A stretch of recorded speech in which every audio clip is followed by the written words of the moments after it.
Hey, so this is my thoughts on the movie Thor. Now, of course, I saw the previews and got excited because, like any successful trailer of a movie, it automatically makes you want to go see it then. So, I recently saw the movie, and um, I'll have to say right off the bat, I didn't read the comics, so I wasn't like mentally in my head comparing the two and figuring out the differences or anything. So I had my full attention on the movie, and I saw one review where the person said that the movie closely resembled the storyline of the comics, which I thought, okay. I have to say that the world, or it's actually not really clear to me if it's like Thor's in a different dimension than Earth, or a different plane, or a different world. It's not really clear. The only thing that is clear is that there's a bridge between his world, dimension, plane, or whatever, and Earth. Maybe if I had read the comics, that would have been more clear to me, but I haven't.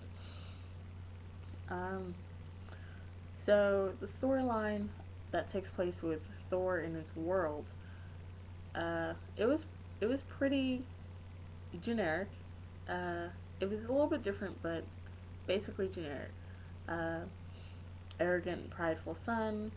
Gets a little bit full of himself with all the heroism that's going on because he's a very successful warrior and all that jazz. I have to say though that the the creation of the world in the movie was nicely done, really nicely done. I personally haven't seen anything so well done and different from other movies in a long time, if ever. And it may just be, well, since it is based off of something that was already created, it may just be because the comics were different too.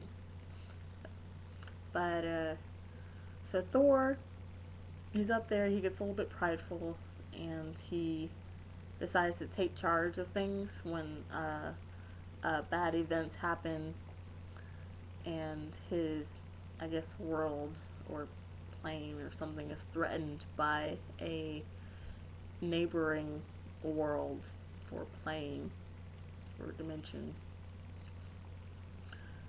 And his father tells him no because he wants to keep the peace, and Thor takes things into his own hands.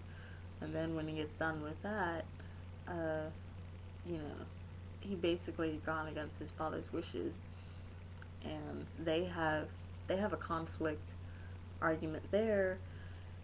And this is the part where he thinks he would be a better ruler than his father. And after their conflict, he's tossed out and thrown down to earth and made human. Which that storyline right there is very closely coincides with Lucifer's fall. You know, Lucifer defied his father, um, thought he would be a better ruler, and challenged his father and got thrown out. So I don't know if anyone else noticed that, but the fall of Thor was very closely related to the fall of Lucifer. I wonder if that was intentional or that's just the way it was written in the comics, but that story's been around for a long time too. Uh, the, what I didn't like in the storyline was the part where he was on Earth because the roadblocks in his hero's journey, with he had to conflict with Secret Service on Earth. Like a government agency gets involved, and you know they're doing one thing, and it's conflicting with the hero's journey, and he has to overcome that.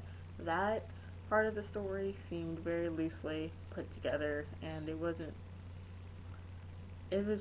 It was like it was just there, just part of the story. It had no real basis, had no real roots or anything.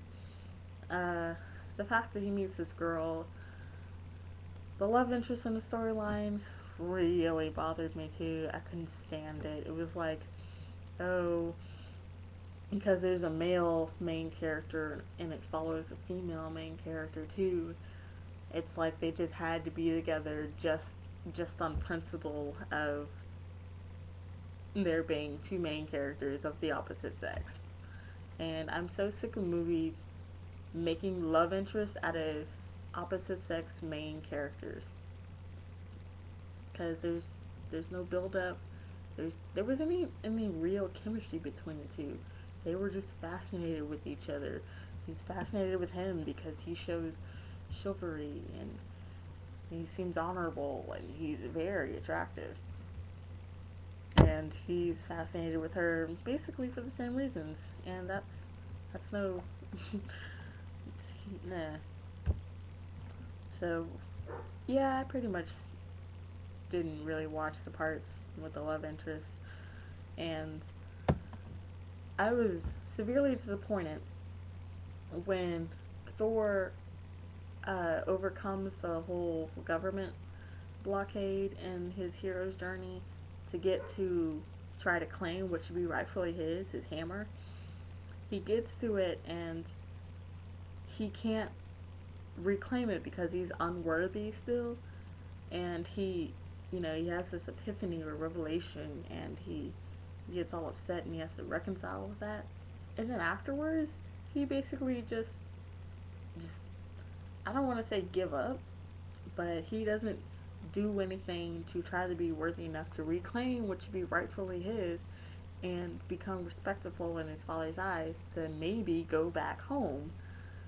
It's like he just stops being a hero, which is lame.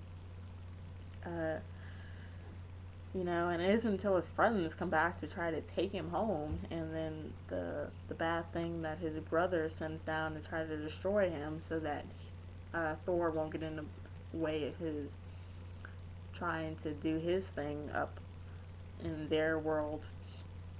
It isn't until then where he's challenged and he has to rise to the challenge, that he actually decides to act like the hero he's supposed to be. So yeah, I have to say overall with the movie, I was not happy. I was pretty disappointed. Uh, yeah, so those were my thoughts of the movie. What are yours? Are they any different? Do you agree with me? Did you like it? Did you hate it? Let me know.